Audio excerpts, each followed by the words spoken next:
الرحيم الحمد لله والصلاة والسلام على رسول الله وعن أبي العباس عبد الله بن عباس بن عبد المطلب عن رسول الله صلى الله عليه وسلم فيما يروي عن ربه تبارك وتعالى قال إن الله كتب الحسنات والسيئات ثم بين ذلك فمن هم بحسنة فلم يعملها كتبها الله تبارك وتعالى عنده حسنة كاملة وإن هم بها فعملها كتبها الله 10 حسنات إلى 700 ضعف إلى أضعاف كثيرة وإن هم بسيئة فلم يعملها كتبها الله عنده حسنة كاملة وإن هم بها فعملها كتبها الله سيئة واحدة وعن أبي عبد الرحمن عبد الله بن عمر بن الخطاب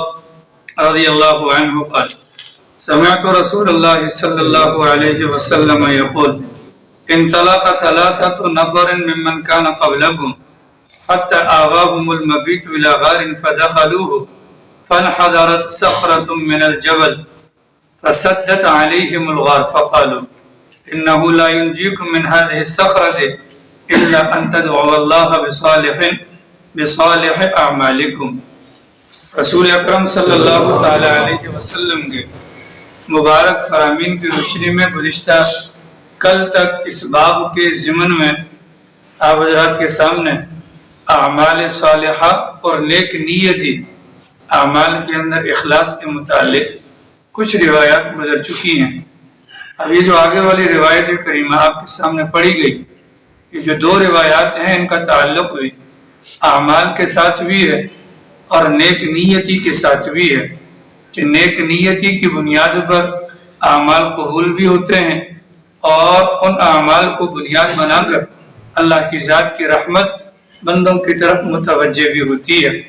ان میں سے جو پہلی روایت آپ کے سامنے پڑھی گئی اس کا لب لباب اور خلاصہ یہ ہے اللہ تعالیٰ نے پاک پیغمبر صلی اللہ تعالی علیہ وسلم کی مرہون منت ان کے صدقے سے اس امت کے ساتھ یہ کرم نوازی کا معاملہ کیا.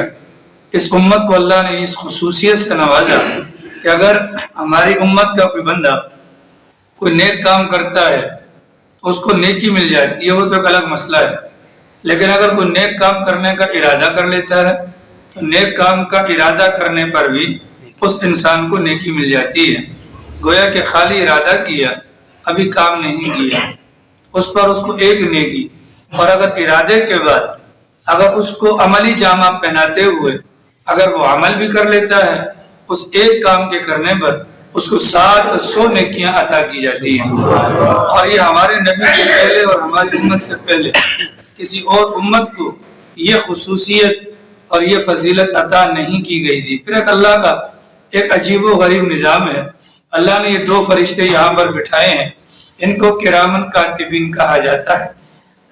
یہ جو 2 فرشتے ہیں ان دونوں میں سے اللہ نے دائیں طرف والا جو فرشتہ ہے جو نیکیاں لکھنے پر مامور ہے اس کو امیر بنایا ہے اور اس والے کو مامور بنایا ہے. یہ بڑا ہے اور اس کے مقابلے میں یہ چھوٹا ہے. اب اگر کوئی بندہ نیکی کا کام کرتا ہے یہ امیر ہے، اپنے اختیارات کا استعمال کرتے ہوئے اس سے پوچھے بغیر اس کو فوراً لکھ لیتا ہے. اور اگر اللہ نہ کرے کوئی بندہ اگر گناہ کا کام کرتا ہے تو یقینی اعتبار سے اس فرشتے کی ذمہ داری اور اس کی ڈیوٹی شروع ہو جاتی ہے. لیکن اللہ کا نظام ہے، اس کو پابند بنایا گیا کہ تم نے کوئی بھی کام کرنے سے پہلے اس سے اجازت لینی ہے. اب اگر کوئی بھی بندہ گناہ کرتا ہے یہ فرشتہ لکھنے کے لیے تیار ہوتا ہے، یہ والا فرشتہ اس کو منع کر دیتا ہے، نہیں ابھی مت لکھنا، ابھی انتظار کرو. ممکن ہے کہ یہ بندہ توبہ کر لے، ممکن ہے کہ یہ بندہ توبہ کر لے. اگر یہ بندہ توبہ کر لے گا تو جو لکھا ہوا ہے پھر اس کو مٹانا پڑ جائے گا. ٹھیک ہے، اس بنیاد پر انتظار کرو. کتنا انتظار کریں تو کتابوں کے اندر آتا ہے کہ 1 پہر یعنی کہ یوں سمجھ لیں کہ فجر سے لے کر ظہر تک کا عرصہ، اتنا لمبا عرصہ یہ فرشتہ اس فرشتے کو انتظار کے اندر رکھتا ہے. کیوں؟ تاکہ گناہ لکھا نہ جائے. اب اگر اگلے بندے نے کوئی نیکی کا کام کر لیا، اگر اگلے بندے جسے پہلے گناہ کیا تھا اگر وہ گناہ کے بعد کوئی نیکی کا کام کر لیتا ہے، اس کی یہ نیکی اس گناہ کو ویسے ہی مٹا دے گی، یہ بھی اللہ کا فضل ہو جائے گا۔ اگر وہ بندہ توبہ نہیں کرتا، ایک پہر تک گزرنے کے بعد پھر کہیں جا کر اس کی اجازت سے یہ فرشتہ اس کی ایک برائی کو لکھتا ہے اور ایک گناہ کو لکھتا ہے، یہ اللہ کا فضل نہیں تو اور کیا ہے؟ یہ اللہ کا فضل نہیں تو اور کیا ہے؟ پھر دوسرا معاملہ دیکھیں کہ نیکی کے اوپر انسان فقط ارادہ کر لے، یہ فوراً لکھ لیتا ہے، اور گناہ کے اوپر اگر کوئی بندہ ارادہ کرتا ہے تو ارادہ کرنے پر کوئی بھی گناہ نہیں لکھا جاتا، گناہ کرنے کی صورت میں گناہ لکھا جائے گا، گناہ کا ارادہ یہ گناہ کے اندر شامل نہیں کیا جاتا۔ پھر یہ جو نیکی لکھنے والا بندہ ہے، جو فرشتہ ہے، یہ جب کوئی بندہ ایک نیکی کا ارادہ کرتا ہے، ایک نیکی لکھ لیتا ہے، نیکی کر لیتا ہے، 700 گناہ لکھتا ہے۔ لیکن یہ جو برائی والا فرشتہ ہے، جب کوئی بندہ گناہ کا ارادہ کرتا ہے اس کا قلم خاموش ہوتا ہے، لیکن اگر وہ گناہ کر لیتا ہے تو صرف ایک گناہ لکھتا ہے، ایک سے اوپر لکھنے کی اس کو اجازت نہیں ہوتی۔ اللہ تعالیٰ کی کرم نوازی ہے، اللہ رب العالمین نے ہمارے لیے آسانی کا معاملہ فرما دیا۔ اگر ہماری نیکیوں کی طرف، اگر ہماری برائیوں کے اوپر بھی ہمارے نامہ اعمال گندے ہونا شروع ہو جاتے تو نہ جانے ہمارے لیے کتنی سخت تباہی والی بات ہوتی۔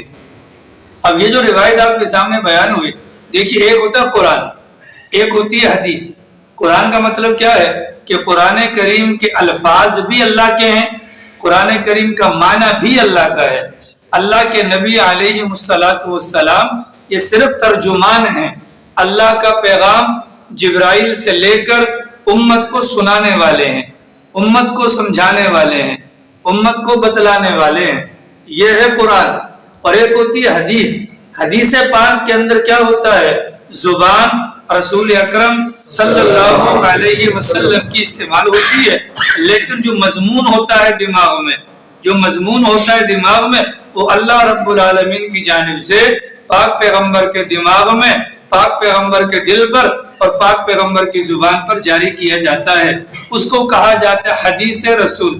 اور ایک ہوتی ہے حدیث قدسی، آپ نے سنا ہوگا کئی مواقع پر لکھا ہوتا ہے یہ حدیث قدسی ہے۔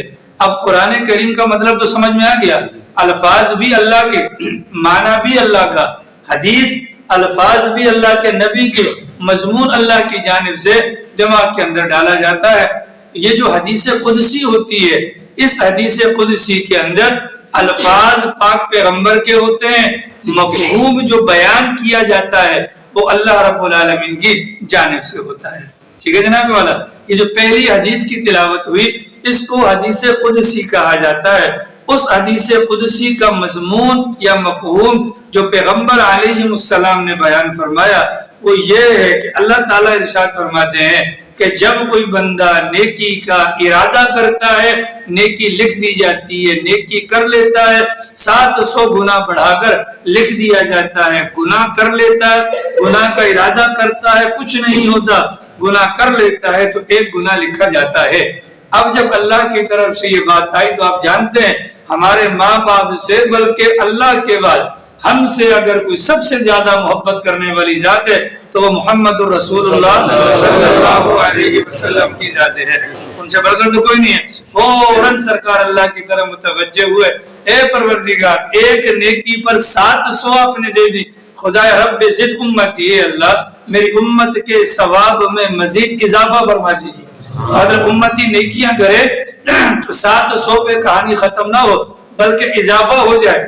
اللہ رب العالمین نے پیغمبر کی دعا کو قبول کیا اور آیت کریمہ نازل فرما دی کہ من ذا الذی یقرض اللہ قرضا حسنا فیضاعفہ له اضعافا کثیرہ، کہ جو اللہ کو قرض حسنہ دے گا اللہ اس کو بڑھا چڑھا کر دے گا۔ جو ظاہر ہے اللہ اپنے شیان نشانی دے گا، جب بڑھا چڑھا کر دے گا اس میں 700 کی قید نہیں ہو گئی، اب یہ اس سے کئی گنا بڑھ جاتا ہے۔ پھر اللہ کے نبی کے ہاتھ اٹھ گئے کہ خدایا میری امت کے ثواب کے اندر اضافہ فرما دیجئے۔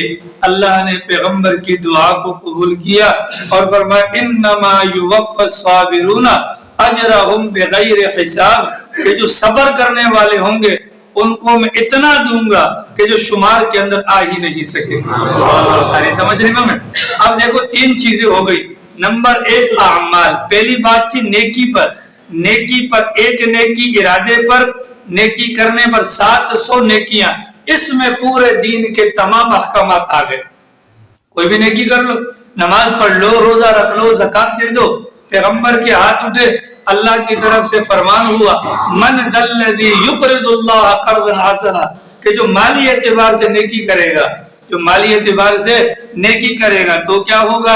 اللہ رب العالمین بڑھا چڑھا کر دیں گے۔ اللہ نے کوئی لمٹ متعین نہیں کی، جیسا کہ کتابوں کے اندر آتا ہے کہ رسول اکرم صلی اللہ علیہ وسلم نے نام محمد کی فضیلت کو بیان کیا۔ نام محمد نام رکھا جائے، آگے پیچھے کچھ نہ لگایا جائے، اور پیغمبر کی محبت میں لفظ محمد اپنا نام رکھا جائے، فضیلت کو بیان کیا۔ امت کے بڑوں نے رکھا۔ وہاں پر کتابوں میں یہ بات بھی ملتی ہے، کل قیامت والے دن اللہ رب العالمین اعلان فرمائیں گے مجمع عام کے سامنے، محمد، اب اس مجمع کے اندر جتنے بھی محمد نام کے ہوں گے وہ سارے کے سارے کھڑے ہو جائیں گے، سارے کے سارے کھڑے ہو جائیں گے۔ اس موقع پر اللہ میاں ارشاد فرمائیں گے میں نے اپنے حبیب محمد کو پکارا تھا۔ آگے سے جواب کیا دیں گے؟ خدایا آپ نے کوئی خاص تو نہیں کیا تھا کہ محمد میرا پیغمبر کھڑا ہو جائے، آپ نے کہا تھا محمد، تو نام ہمارا بھی محمد ہے۔ اللہ اس نام کی اتنی لاج رکھیں گے کہ ان سب کے سب کو اٹھا کر جنت کے اندر بھجوا دیں گے۔ ساری سمجھ رہی ہو میں؟ اللہ کیا، جب اللہ لمٹ نہ متعین کرے نا پھر تو اللہ ہے، پھر اللہ تو اللہ ہے۔ بقول مولانا طارق جمیل صاحب دامت برکاتہم العالیہ کے فرمانے لگے کہ انسان کی آنکھ کے اندر جب مائکروسکوپ کے ذریعے سے زوم کر کے اس کو دیکھا گیا 10,000 بلب لگائے گئے، تو جو اللہ ایک آنکھ میں 10,000 بلب لگا کر اس کو کوئی پرواہ نہیں، اس اللہ کو ہمیں حساب کتاب یا بغیر حساب دینے میں کوئی پرواہ بھی نہیں ہوگی۔ پہلی صورت بتلائی تمام اعمال، کوئی بھی نیکی کر لو، ایک نیکی پر 700 لے لو۔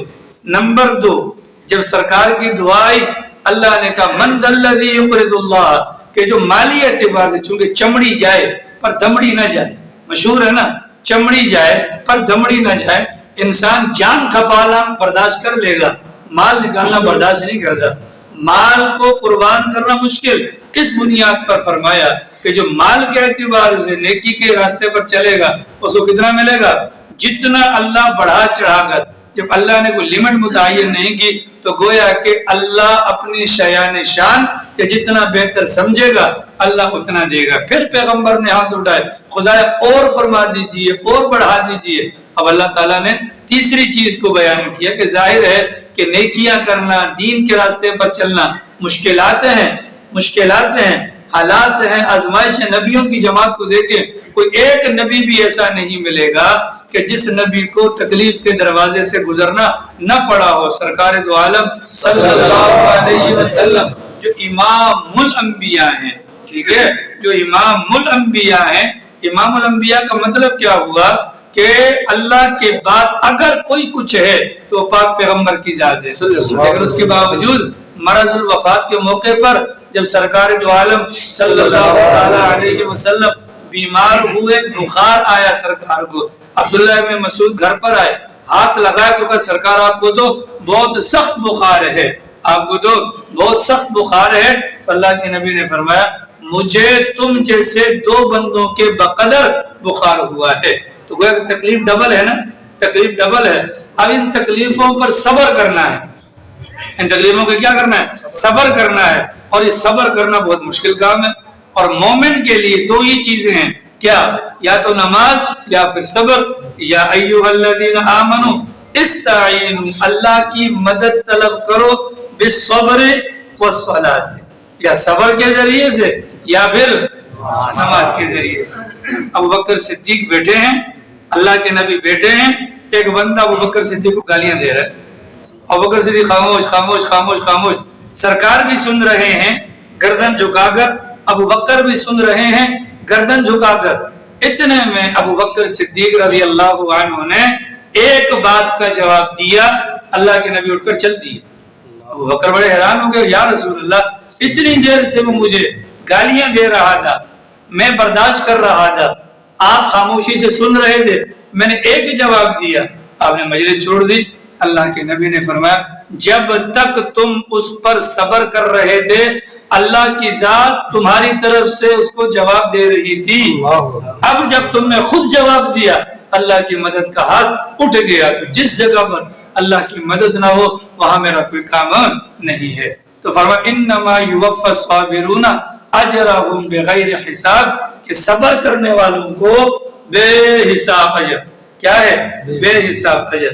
اب یہ صبر بھی اللہ کی طرف سے ایک نعمت ہے، لیکن صبر مانگنا نہیں چاہیے۔ وجہ کیا ہے جناب؟ وجہ یہ ہے کہ صبر سے پہلے تکلیف ہے، تو صبر مانگنے کا مطلب خدایا تو مجھے تکلیف میں مبتلا کر دے، یہ جائز نہیں، ٹھیک ہے، یہ جائز نہیں۔ لیکن اللہ سے یہ مانگنا چاہیے خدایا ہمیں آزمائشوں سے بچا، لیکن اللہ نہ کرے اگر ہمارا مقدر آزمائشوں کے اندر گھرا ہوا ہے، اے اللہ تو ہمیں صبر کرنے کی توفیق عطا فرما۔ آری سمجھنے تو یہ بات ہے کہ اللہ نے ہم پر بے شمار جو انعامات کیے نا، میں یہ سمجھتا ہوں اپنی ذاتی رائے، خدا کی قسم اللہ کے سارے احسانات سر آنکھوں پر، لیکن سب سے بڑا احسان کہ پاک پیغمبر کی امت میں پیدا کر دیا۔ اگر اللہ حضرت موسیٰ کی امت میں پیدا کرتا تو جو خناسیت ہمارے اندر ہے، جن بنی اسرائیلیوں کے واقعات قرآن کے اندر ہم پڑھتے ہیں، ان سے کئی گنا بڑھ کر میرے اندر برائیاں موجود ہیں، ایسا ہے کہ نہیں؟ اگر ہم کسی اور امت کے اندر ہوتے تو شاید ہمارا نام بھی نہ ہوتا نامیوں کے اندر۔ یہ تو پیغمبر کی امت کے اندر رہنے کی وجہ سے اور پیغمبر کی دعاؤں کی برکت سے اللہ رب العالمین نے ہمارے عیوب کے اوپر پردہ ڈالے رکھا ہوا ہے۔ تو یہ اللہ کا بڑا احسان ہے۔ یہ کیا ہے؟ اس احسان کا تقاضا کیا ہے؟ کم از کم اپنی نیت کو بڑا بنا لیا جائے، اپنی نیت کو کیا کر لیا جائے؟ بڑا بنا لیا جائے۔ کم سے کم نیکی پر ارادہ تو ہے نا۔ تبلیغی جماعت والے مسجد کے اندر آئے ہوئے تھے، آخر میں ایک بندہ نماز کے لیے آیا، تشکیل کا وقت ہوا چاہتا تھا، وہ نماز سے فارغ ہوا، اس کا ارادہ کوئی نہیں۔ یہاں سے تشکیل والوں نے کہا ہاں بھائی کوئی ہے اللہ کے راستے میں جانے والا، جانے والوں نے نام نقد لکھوا لیے۔ پھر امیر صاحب نے کہا کہ چلو بھائی ارادہ تو سب کا ہے نا، ارادہ تو سب کا ہے، سب نے ہاتھ اٹھا لیے۔ وہ دور کھڑا ہوا تھا، اس نے بھی ہاتھ اٹھا لیے۔ اچھا بھائی جن کا ارادہ ہے وہ اپنے نام لکھوا دے۔ ان سب نے بھی نام لکھوا دیے، اس نے بھی نام لکھوا دیا۔ اللہ کی شان، یہ واپس گھر گیا، انتقال ہو گیا، واپس گیا، انتقال ہو گیا۔ اب جب انتقال ہوا تو رات کو خواب کے اندر اپنی بیگم کو آ کر کہنے لگا کہ بچے کو بھجوانا مسجد کے اندر، اور اس مسجد کے اندر ایک جماعت ٹھہری ہوئی ہے، ان کو خدا کا واسطہ دے کر کہنا کہ میرا نام کاپی سے مت مٹانا۔ اس نام کو لکھوانے کی وجہ سے اللہ نے موت کی سختی کو بھی دور کر دیا، اللہ نے قبر کی وحشت کو بھی دور کر دیا۔ نیکی کا ارادہ، نیکی کا ارادہ، اور خالی اگر انسان ارادہ کر لے تو کون سا مشکل ہے؟ ہم یہاں پر بیٹھ کر ارادہ کر لیں، ابھی سارے آنکھیں بند کریں، سارے آنکھیں بند کریں، آنکھیں بند کریں، تصور کریں کپڑے ہم نے اتار دیے، احرام کی چادر ہم نے پہن لی، یہ ٹوپی ہم نے اتار دی، یہ ہم سیدھے ایئرپورٹ پر چلے گئے، یہ ہم جہاز میں بیٹھے، یہ مکہ مکرمہ میں پہنچ کر یہ بیت اللہ کا طواف کر رہے ہیں۔ پہنچ گئے نہیں پہنچے؟ کوئی مشکل ہے؟ بولو کوئی مشکل ہے؟ کوئی مشکل نہیں۔ یہی تو نیت ہے، یہی تو ارادہ ہے۔ انسان کے لیے نیت اتنا آسان ہے کہ انسان نیت کے ذریعے سے وہاں تک جا سکتا ہے جہاں تک عمل کے ذریعے شاید نہ جا سکے۔ تو اللہ کا کرم ہے، اللہ نے امت محمدیہ کو اس خصوصی فضیلت سے نوازا کہ امت محمدیہ ارادہ کر لیتی ہے، اللہ عمل کا ثواب دے دیتا ہے۔ امت محمدیہ عمل کرتی ہے، اللہ 700 گنا بڑھا چڑھا کر دے دیتا ہے۔ سبحان اللہ، ٹھیک ہے۔ دوسرا سپارہ کھولو نا، دوسری آیت کے اندر اس امت کا نام کیا رکھا؟ امت وسطا، درمیانے درجے کی امت ہے۔ کیا مطلب ہے جی؟ نہ تو یہ نبی ہیں، ٹھیک ہے، نہ تو یہ نبی ہیں کہ نبیوں والے اعمال کریں، اور نہ یہ جہنمی ہے، کافر ہے کہ بالکل گر جائیں، درمیانے ہیں نا، درمیانے ہیں۔ تو جو بندہ درمیانہ ہو اس کے لیے اگر اس قسم کے اعمال ہو، اس کا پلڑا انبیاء کرام کی طرف گھستا جائے گا، جھکتا جائے گا۔ یہی وجہ ہے کہ کل قیامت والے دن نبیوں کی بھی کرسیاں ہوں گی اور امتیوں کی بھی کرسیاں ہوں گی۔ فرق کیا ہوگا؟ دونوں کے درمیان کہ نبیوں کی کرسی پر مہر نبوت لگی ہوگی اور امت محمدیہ کے ان لوگوں کی کرسیوں پر جو امت محمدیہ کے لوگوں کو اعمال کی طرف لانے والے ہوں گے، ان کی کرسیاں بغیر مہر نبوت کی ہوں گی، اور ان کی کرسیوں کو دیکھ کر جنتی ان کے اوپر رش کریں گے. دعا کیا کرے خدا ہمیں بھی ان میں سے بنا دے. ٹھیک ہے، اللہ ہمیں ان میں سے بنا دے، کیونکہ سچی بات تو یہ ہے ہم میں سے شاید ہی کوئی مائی کا لال اس یہ کہنے کی پوزیشن میں ہو کہ میں جہنم کی آگ برداشت کر دوں. تصور بھی نہیں کر سکتے، تصور بھی نہیں کر سکتے. بیت الخلاء کے اندر موجودہ لال بیگ چھپ کلی آ جائے، خدا کی قسم تسلی سے انسان پیشاب پخانہ نہیں کر سکتا. قبر کے متعلق سوچیں کہ جہاں پر جو بچھو ہوں گے وہ گدھے اور خچر کے برابر برداشت نہیں کر سکتے. اس بنیاد پر دعا کیا کریں، خدا کرے بچتے بچاتے سرکار کی اوٹ میں ہم جنت میں داخل ہوں. اگر بات عمل پر آ گئی تو پھر تو کہانی کیا ہو جائے گی، بڑی خراب ہو جائے گی. اعمال ہمارے بالکل نل بٹا نل ہیں، اور جتنی ناقدری ہمارے پیغمبر کی ہم لوگوں نے کی ہے اتنی کسی نے نہیں کی. جتنی ناقدری ہم لوگوں نے کی ہے، اس بنیاد پر اللہ کا احسان مان کر اعمال صالحہ کی کم سے کم نیت کریں. میں نیت کرتا ہوں آئندہ ننگے سر نہیں گھوموں گا. کرو نیت یار. میں نیت کرتا ہوں آئندہ ننگے سر نہیں گھوموں گا. میں نیت کرتا ہوں گھر پر سے ٹی وی نکال لوں گا. میں نیت کرتا ہوں اپنی بہن بیٹی بالغہ عورت کو بغیر پردے کے باہر نہیں جانے دوں گا. میں نیت کرتا ہوں میں داڑھی نہیں منڈواؤں گا، نہیں کترواؤں گا، پائنچے ٹخنوں سے نیچے نہیں جانے دوں گا. میں نیت کرتا ہوں اپنے پورے کے پورے گھر کو پیغمبر کی بیان کرتا تعلیم اور تربیت کے مطابق بنانے کی کوشش کروں. نیت تو کر، ٹھیک ہے، یہ نیت ہو گئی. اب گھر پر چلے نہ چلے، بعد میں جا کر اب جھاڑ دیں، کم سے کم نیت کا ثواب دو، مل جائے گا. اگلی جو روایت بیان ہوئی ہے اس کے اندر کسی نے ہوا خارج کی. خدا کا واسطہ ہے مجلس رسول کا تو احترام کرو کہ یار نیکی کی بات چل رہی ہوتی ہے. کسی کو آ رہی تو نکل جایا کرے بھائی.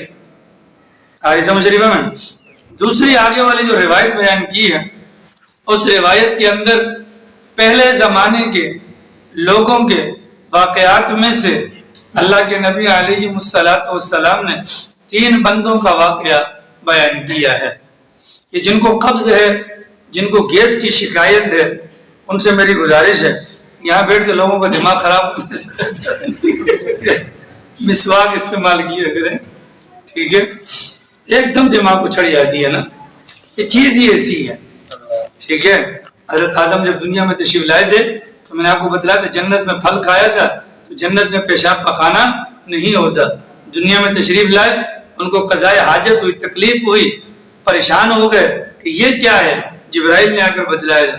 تو ہمارا ابا آدم بھی اس بدبو سے پریشان ہوا تھا. اگر ہم پریشان ہوتے ہیں تو کوئی بڑی بات نہیں ہے. ساری سمجھ رہی میں جن کو یہ عادت ہے مسواک ہے نا، مسواک کو کھڑی زبان پر کھڑی کر کے یوں کر کے مارا کریں. ٹھیک ہے، تاکہ یہ گیس وغیرہ اگر پھر بھی زیادہ ہے تو 786 کے ڈے میں چلے جائیں تو وہاں نوزل ڈال کر تاکہ پوری گیس نکالی جا سکے. ساری سمجھ رہی میں مسجد کے احترام کرنا. پیاز کھا کر آنے کی، حالانکہ پیاز تو حلال ہے، پیاز کھانے سے وضو نہیں ٹوٹتا لیکن فرشتوں کو تکلیف ضرور ہوتی ہے. تو یہاں مسجد کے اندر بیٹھ کر یہ کرنا، اس دن نماز کے اندر بھی اکثر و بیشتر اس طرح کی وہ ہوتی ہے.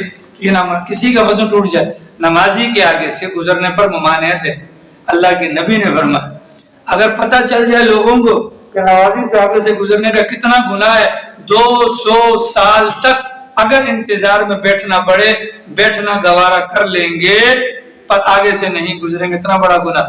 لیکن اگر وضو ٹوٹ گیا تو حکم کیا ہے؟ ناک پہ ہاتھ رکھو، سب کے سامنے سے ہو کر چلے جاؤ، سب کے سامنے سے ہو کر چلے جاؤ. اگر وضو ٹوٹا اور پھر یہ سوچ کر اللہ آپ بخشیسی، یہ سوچ کر نماز میں کھڑے رہے، بندہ کافر ہو جاتا ہے. بندہ کیا ہو جاتا ہے؟ یا تو فوراً ناک پنگڑی رکھیں باہر نکل جائیں. اور دوسرا مسئلہ بھی سننے لگے ہاتھوں پر بھول جاتا ہوں کہ داڑھی منڈوانے کے بعد، ظاہر ہے کہ میں بال کٹواتا ہوں تو میری بھی عادت آپ کی بھی ہوگی، بال کٹوانے کے بعد ہم چیک کرتے ہیں ماشاءاللہ اچھا لگ رہا ہوں نا، پھر یوں کر لو ماشاءاللہ اچھا لگ رہا ہوں نا. اگر داڑھی منڈوانے کے بعد کوئی بندہ شیشے کے سامنے کھڑے ہو کر دیکھ کر یوں کہتا ہے میں کتنا خوبصورت لگ رہا ہوں، وہ بندہ وہیں پر کافر ہو جاتا ہے۔ اتنا بڑا گناہ، تبھی زور مار دو اللہ کے بندو، باقی مجھے کوئی تکلیف نہیں، یا میری کوئی اس کی دکان نہیں ہے، یا کوئی مجھے آپ لوگوں سے دشمنی نہیں ہے، یہ اتنا بڑا گناہ ہے۔ کیا ہے؟ اتنا بڑا گناہ ہے۔ اگلی روایت کے اندر جو واقعہ بیان ہوا، سرکار دو عالم صلی اللہ علیہ وسلم نے 3 بندوں کا قصہ بیان کیا۔ نوجوان تھے، راستے میں جا رہے تھے، اتنے میں اللہ کی شان دھوپ کی وجہ سے یا ویسے گپ شپ کے لیے کسی بڑے پہاڑ کے اندر گھس گئے۔ غار تھا اور غار کے اندر جا کر بیٹھے ہی تھے، اوپر سے ایک بڑا پہاڑ لڑکتا لڑکتا آیا اور آ کر غار کے منہ کو بند کر دیا۔ غار کا منہ بند ہو گیا۔ اب اس زمانے میں موبائل فون بھی نہیں ہے بھی پہاڑ، ہے بھی جنگل، اب آواز دیں تو کس کو دیں؟ 3 بندوں میں اتنی طاقت نہیں کہ پہاڑ کو سرکا کر اپنی جان کو بچائیں۔ کیا کریں جی؟ مشورہ کرنا پیغمبر کی سنت ہے۔ مشورہ ہوا جی کیا کرنا چاہیے؟ ان میں سے ایک نے کہا کہ میری رائے تو یہ ہے، اس جگہ پر ہمارے لیے بچاؤ کا ایک ہی راستہ ہے، اور وہ یہ ہے ہم تینوں میں سے ہر بندہ اپنے اپنے من میں جھانکے اور اللہ کے روبرو دعا کرے، خدایا کہ میرا کوئی عمل، اپنے اعمال پیش کرے کہ میرا کوئی عمل اگر اللہ میں نے تیری رضا کے لیے کیا، اس عمل کی بنیاد پر تو ہمارے لیے نکلنے کا راستہ نکال دے۔ اب ان تینوں نے سوچا اور اپنے اعمال کو پیش کرنا شروع کیا۔ ان میں سے پہلا کہنے لگا اے میرے اللہ، پہلے لگے اور کیجئے گا، گھڑی کو مت دیکھیے گا تاکہ بات پوری ہو جائے، ٹھیک ہے؟ پہلے نے کیا کہا اے اللہ تو جانتا ہے، اے اللہ تو جانتا ہے کہ میرے بوڑھے والدین ہیں، اللہ تو جانتا ہے کہ میرے بوڑھے والدین ہیں، میں بکریاں چراتا ہوں، بکریاں چرانے کے بعد شام کو آتا ہوں، ان کا دودھ نکال کر اپنے والدین کو پہلے پلاتا ہوں، اپنے بیوی بچوں کو بعد میں پلاتا ہوں۔ ایک دن اللہ کی شان ایسا ہوا، بکریاں چرانے کو نکلا، درختوں کے پیچھے بکریاں چھپ گئیں، ان کو جمع کرتے ہوئے لاتے ہوئے اتنی تاخیر ہو گئی کہ گھر پر جب آیا بچے جاگ رہے تھے، ماں باپ سو چکے تھے، میں نے دودھ کو نکالا، ہاتھ میں پکڑا، والدین کے سرانے آ کر کھڑا ہو گیا، ان کو جگا کر تکلیف دینا گوارا نہ کیا، والدین سے پہلے بچوں کو پلانا گوارا نہ کیا۔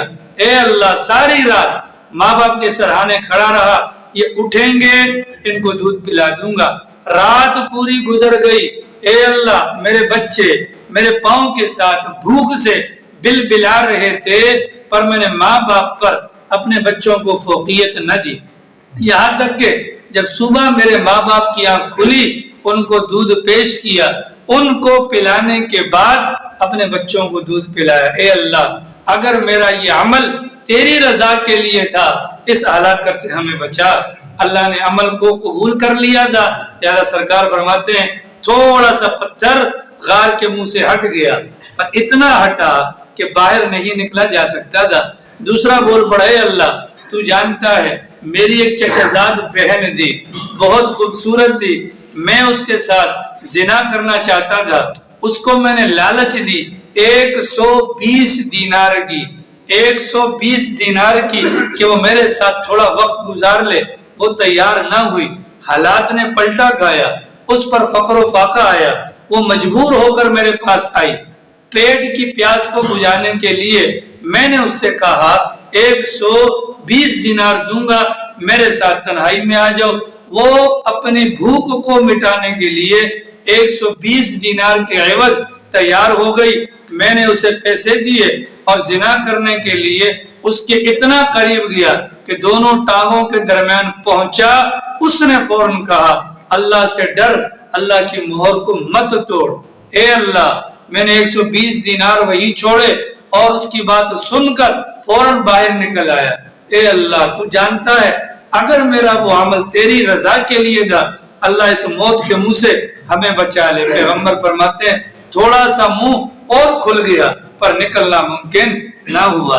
تیسرے نے کہا اللہ تو جانتا ہے میرے پاس مزدور کام کرتے ہیں، ایک موقع ایسا بھی آیا سارے مزدوروں کو میں نے اجرت دے دی، ایک مزدور بگڑ گیا، اجرت کم ہے، ناراض ہو کر چلا گیا، اس کی مزدوری کو میں نے تجارت میں لگایا، تجارت میں لگا کر اس کو پروان چڑھایا، عرصہ دراز کے بعد وہ مزدور میرے پاس آیا اور مجھ سے آ کر اپنی اجرت مانگی تو میں نے اسے کہا 2 پہاڑوں کے درمیان میں اونٹ، گائے، بکریاں، بھیڑیں، غلام، جو کچھ ہے یہ سارا کا سارا تیرا ہے، جا لے لے۔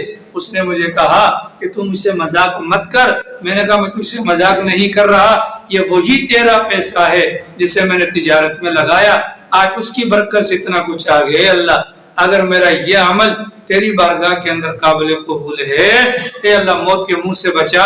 پیغمبر فرماتے ہیں غار کا پورا منہ کھل گیا۔ یہ اعمال ہے جناب، ان اعمال کے پیچھے کیا انہوں نے پیش کیا؟ عمل پیش کیا اور نیت پیش کی۔ سب سے پہلا عمل کون سا ہے؟ والدین والا۔ سب سے پہلا عمل کون سا ہے؟ حضرت موسیٰ علیہ السلام بڑے آدمی تھے، ہمارے پیغمبر نے فرمایا موسیٰ بڑے پیارے انسان تھے، اللہ سے ہر بات پوچھ لیا کرتے تھے۔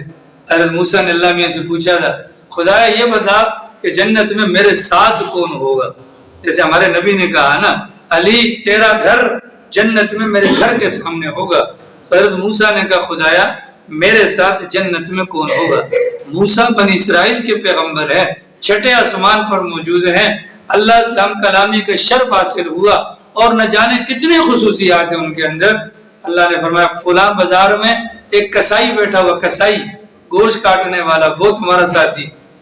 حضرت موسیٰ کو حیرانی ہوئی کہ کسائی موسیٰ کا ساتھی؟ کہا جی۔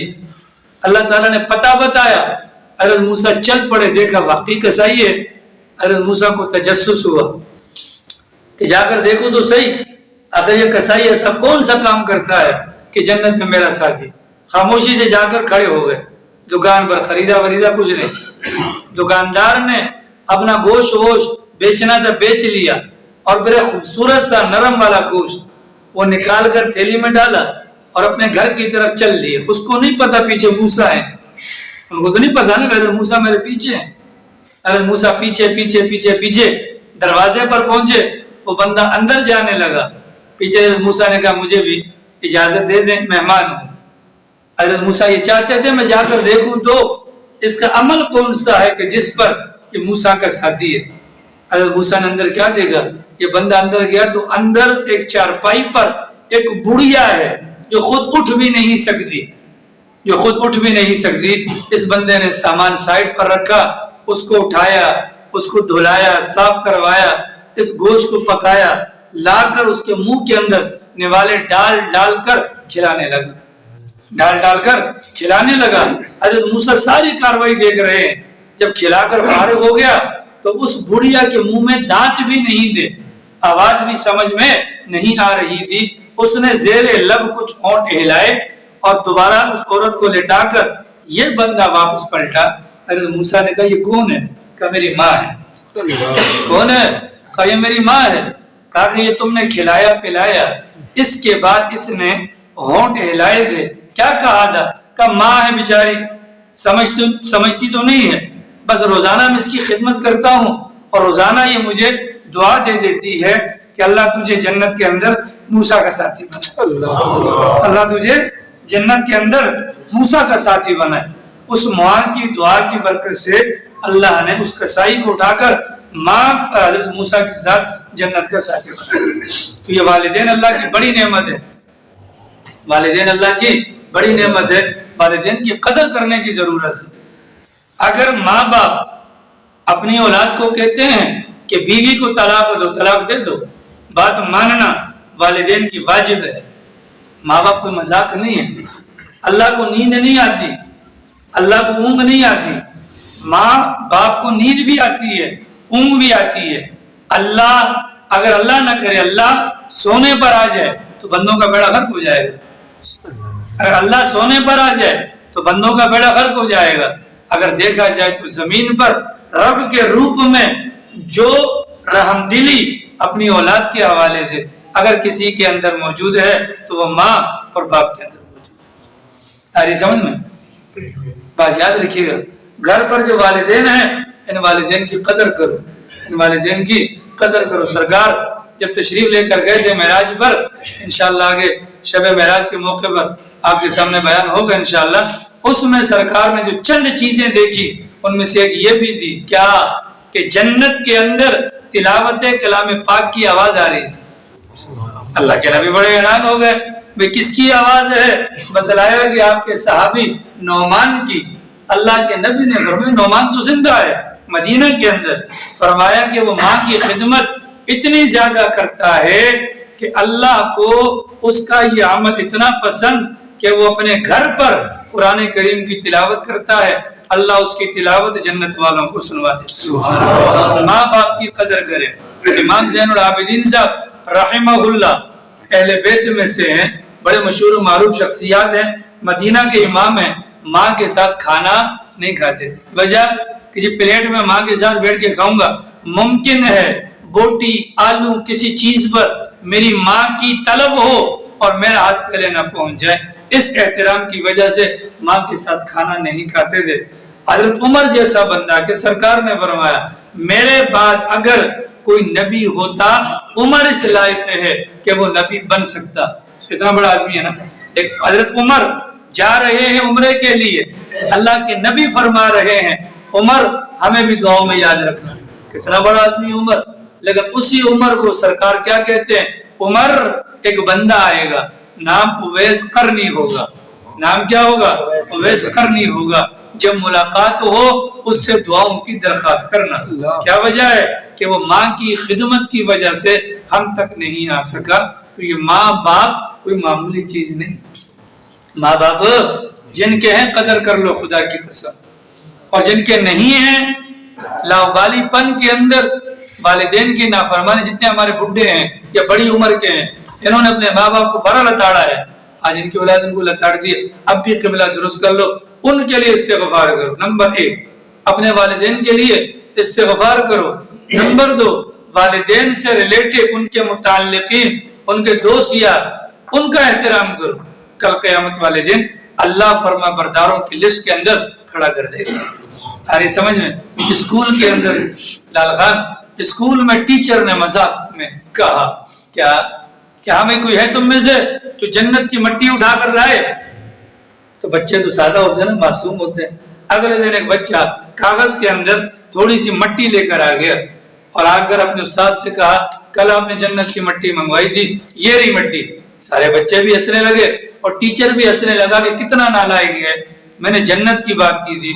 تو اس سے پوچھا مٹی کہاں سے اٹھائی؟ کہا کہ اپنی ماں کے قدموں کے نیچے سے۔ کہاں سے اٹھائی؟ ماں کے قدموں کے نیچے سے، ماں کے قدموں کے نیچے سے۔ تو یہ ہے والدین۔ اب ہمارے نوجوان طبقہ ماشاءاللہ یہ ممی ڈیڈی والے اور آج کے جو لو میرج کرنے والے، یہ جب بیویاں لے کر آتے ہیں نا تو پھر اپنی ماں باپ سے چیزیں چھپا کر ان کو کھلاتے ہیں، ہاں چھپا کر کھلاتے ہیں۔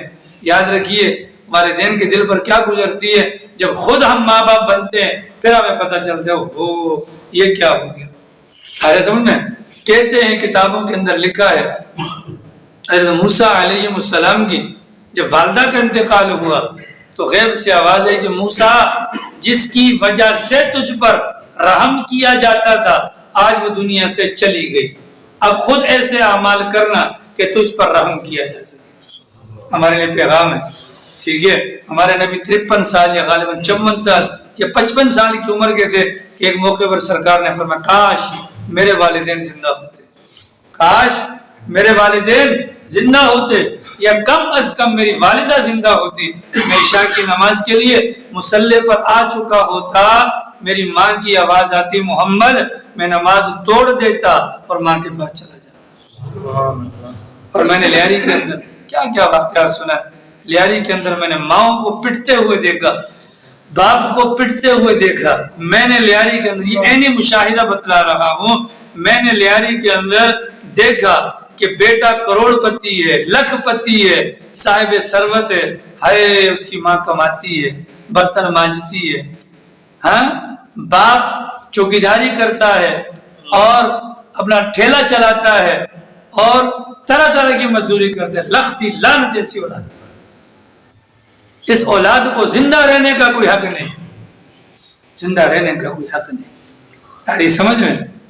اس بنیاد پر میں نے آپ کو جمعے میں واقعہ سنا ہے، بایزید بستامی رحمہ اللہ نے ماں سے کہا ماں اپنا حق معاف کر دینا، میں اللہ کو پانے کے لیے جاتا ہوں، 12 سال جنگلات کے اندر بیٹھ کر چلے کاٹے، مراقبے کیے، ذکر کیا، اللہ نہیں ملا، اللہ نہیں ملا۔ 12 سال کے بعد ماں کی یاد آئی، رات کا وقت ہے، دروازے پر آئے، سوچا دروازہ بجاؤں گا ماں کو تکلیف ہوگی، انتظار کیا صبح کا، اور تہجد کے وقت میں جب گھر کے باہر بہنے والی نالی میں سے پانی نکلتا ہوا دیکھا تو فوراً سمجھ گئے کہ ماں جاگ گئی ہوگی، ماں کیا ہوگی؟ جاگ گئی ہوگی۔ فوراً دروازہ بجایا۔ 12 سال کے بعد آنے والے بیٹے بایزید کی اس نوک کو بھی ماں نے پہچان لیا، بتلائے بغیر اندر سے کہا میرا بیٹا بایزید آ گیا، میرا بیٹا بایزید آ گیا۔ اب اس تہجد کے وقت میں ماں اور بیٹے کا آپس میں ملاقات کا معاملہ، اور ماں نے پہلا سوال پوچھا اللہ ملا؟ کہ نہیں ملا۔ تو وہ ماں تھی، اس ماں نے فوراً ہاتھ اٹھا کہ خدایا میرا یہ بیٹا تجھے پانے کے لیے نکلا تھا، تو 12 سال میں اس کو نہیں ملا، اے اللہ اس کے ساتھ اپنا تعلق مضبوط کر۔ وہیں پر ایک لمحے کی ماں کی دعا نے بایزید بستامی رحمۃ اللہ علیہ کی جو ہے نا منزل کو پورا کروا دیا۔ آ رہی ہے؟ ماں ماں ہوتی ہے۔ ماں کیا ہوتی ہے؟ ماں ماں ہوتی ہے۔ تو ماؤں کی قدر کی جائے، لیاری والو ماؤں کی قدر کرو، ماں باپ سے دعائیں لیا کرے، ماں باپ کو کمانے کے لیے نہ بھجوایا کرے، ماں باپ کو بیویوں پر فوقیت نہ دیا کرے۔ دنیا وہ بندہ جا رہا تھا، لال خان ایک بندہ جا رہا تھا، پیچھے سے کسی نے ویسے کہہ دیا بیٹا، وہ بندہ رونے پڑ گیا۔ کیا وہ خیر تھا؟ رو کیوں پڑے؟ کہا کہ عرصہ گزر گیا، یہ لفظ سننے کو کان ترس گئے تھے، مطلب ماں باپ مر گئے تھے۔ ماں باپ کیا تھے؟ مر گئے تھے۔ تو ماں باپ کی قدر کریں، قدر کریں۔ یہ نمازیں، یہ روزے، یہ زکوٰۃ سب اپنی جگہ قابل قبول، لیکن پیچھے ماں کی دعا، باپ کی دعا ہوگی تو پھر کہیں 4 چاند لگیں گے۔ تو کسی نے کیا خوب کہا نا، میں گھر پر سب سے چھوٹا تھا، میرے حصے میں ماں ہے۔ میں گھر پر سب سے چھوٹا تھا، میرے حصے کے اندر کیا ہے؟ ماں ہے۔ اس بنیاد پر ضرورت ہے جہاں ماشاءاللہ باقی آپ اعمال کرتے ہیں، آپ کے لیے ماں باپ کی صورت میں ایک گوڈ گفٹڈ گھر پر موجود، خدائی تحفہ موجود۔ دوسری چیز کیا بدلائی تھی؟ زنا۔ یاد رکھنا بھیا، کسی کی مجبوری سے فائدہ مت اٹھانا۔ ایک فون آیا مدرسے میں، مولانا نے مجھے بتایا، عورت کا فون تھا، اس نے کہا مولانا باپ پردہ عورت ہے، باپ کا انتقال ہو گیا، ایک بھائی ہے کمانے والا، وہ بیمار ہے، وہ اسپتال میں ہے، آپریشن کے لیے پیسے چاہیے، پیسے نہیں ہیں، ذرا کتاب کھنگال کر دیکھو کیا اس مجبوری کی حالت میں زنا کر کے پیسے کمانے کی اجازت ہے؟ کسی کی مجبوری کا فائدہ نہ اٹھائے۔ آپ دیکھیں سوشل میڈیا کا آپ استعمال کرتے ہیں، 100 میں سے 95% جو عورتیں زنا کے دھندے پر لگی ہیں، اس کے پیچھے ان کی مجبوریاں ہیں۔ ان کی کیا ہیں؟ مجبوریاں۔ کسی کی مجبوری کا فائدہ نہ اٹھائیں۔ اگر ہم سے ہو سکتا ہے تعاون کر لیں، اور اگر نہیں ہو سکتا اس کا غلط فائدہ نہ اٹھائیں۔ اور نمبر 3 کہ وہ مزدور کی اجرت، اللہ اکبر، وہ کتنا بڑا عمل تھا اس کا۔ ہم بھی تو سوچیں، ہم پر گورنمنٹ کے کتنے بقایا جاتے ہیں، کنڈے کی بجلی گورنمنٹ کا پیسہ۔ اب میں آپ کو اچھی بات بتاؤں، گیس آپ لوگوں کے گھروں پہ آتا ہے؟ جی ماشاءاللہ، ہمارے گھر پہ نہیں آتا، نہیں آتا۔ میں آپ کو مزے کی بات بتاؤں، ابھی نہیں آ رہا نا، سردیوں میں نہیں آ رہا نا، لیکن میں نے آپ میں سے کسی کو بھی لائن پر، بھٹی میں یا ہوٹل پر نہیں دیکھا۔ اس کا مطلب یہ ہے کہ آپ حضرات ماشاءاللہ گھر پر وہ آپ لوگوں نے وہ مشین لگائی ہوئی ہے، نہیں صحیح، سلنڈر، تندور لگایا ماشاءاللہ، سلنڈر لگایا، ٹھیک ہے۔ اب یہ مشین کتنا بڑا گناہ ہے، کتنا بڑا گناہ ہے کہ نہیں؟ اب دیکھو میرے گھر پر اگر مشین لگی ہے، کنفرم ہے، اگر ہماری پوری گلی میں مشین نہیں ہے، جب میں چولہا جلاؤں گا بھلے گیس نہ بھی آئے، آواز آئے گی، بدبو آئے گی، لیکن اگر میں نے مشین لگا لی تو بالکل سائلنٹ، کچھ بھی نہیں ہوگا۔ کیا ہوا؟ دوسروں کا حق مارا کہ نہیں مارا؟ ماشاءاللہ پراٹھے کھا رہے ہیں، ہاں، اور یوں کر کے اپنے بیٹوں کو بتاتے ہیں یہ دیکھ تیرے باپ کی خون پسینے کی کمائی، یہ بات اس میں بھائی سے بات ہوئی تھی اس مسئلے پہ حیدر سے, تو کہنے لگا اس طرح سے پانی جو موٹر چلاتے ہیں اس بارے میں وہ بھی ایسا ہی ہے, وہ بھی ایسا ہے, دوسروں کا حق مارا جا رہا ہے. موٹر ہے بڑی بڑی لے لی, پوری گلی کا پانی کھینچ لیا, اپنا یہ کیا نام ہے اس کا, کنڈا ہے, کنڈا. ایسے ایسے شرفاء کو میں جانتا ہوں جن کا پورا گھر مریض ہے, حرام سے باز نہیں آئے جی. یہ کنڈا, یہ میٹر ہے آگے, اس کے اوپر خالی ایک بلب, باقی گھر میں 6 کمرے ہیں, 6 ایئر کنڈیشن چل رہے ہیں. ٹھیک ہے, کیا چل رہے ہیں؟ Air condition. یار دانے ہمیں بھی نکلتے ہیں, ہم جب ان کو دیکھتے ہیں, ساری دنیا دیکھتے ہیں ماشاء اللہ کتنی نورانی شخصیت ہے, تو میں کہتا ہوں یہ نور نہیں ہے, ایئر کنڈیشن کی برکت ہے. کس کی برکت ہے؟ اب ہم روڈوں پر کھڑے ہیں, ہم بھٹی کے سامنے لائن میں کھڑے ہیں, پر ہمیں یہ شرفاء نظر نہیں آتے, تو لگتا یہی ہے کہ گھر پر ان کی کیا ہے, مشین ہے. سلنڈر بھی ہو سکتا ہے, حسن زن رکھتے ہیں, لیکن اتنے شریف مجھے آپ لوگ لگتے نہیں ہیں, کیونکہ ہم 36 میں رہتے ہیں, تو 36 والوں کی حد تک کامل کی دکان پر میں نے آپ میں سے کسی کو آج تک سلنڈر پکڑے ہوئے نہیں دیکھا. آپ نے مجھے دیکھا ہو, ابھی دیکھ رہا ہے. ٹھیک ہے جناب والا, تو یہ حرام ہے. یہ کیا ہے؟ یہ حرام ہے. تو کسی اور کا حق مارنا, اللہ 1 روپیہ جناب 1 روپیہ. اب خود سوچو, جنہوں نے جب ہماری کالونیاں ٹوٹ رہی تھی نا, بل نہیں بھروائیں گے جی, کون پوچھنے والا. اب لگ کیا آ رہا کہ نہیں آ رہا, ہاں اور رامی, ہاں اب آ رہے کہ نہیں آ رہے مزے. یہ چیز بھی تو کچھ ہونا چاہیے نا, 1000 کے بجائے 10,000 لگا کے بیچتے ہیں. ہمارے نبی کا فرمان ہے, کہاں سے بھرے ہیں؟ ہمارے نبی کا فرمان ہے, مظلوم بن کر میرے پاس آنا, ظالم بن کر مت آنا. آگے سمجھ میں, ہم مظلوم بن جائیں نا سر, مظلوم کے ساتھ اللہ کی مدد ہے, ظالم کے ساتھ تو نہیں ہے. وہ غلط کر رہے ہیں, وہ غلط کر رہے ہیں, وہ جانے, رب جانے.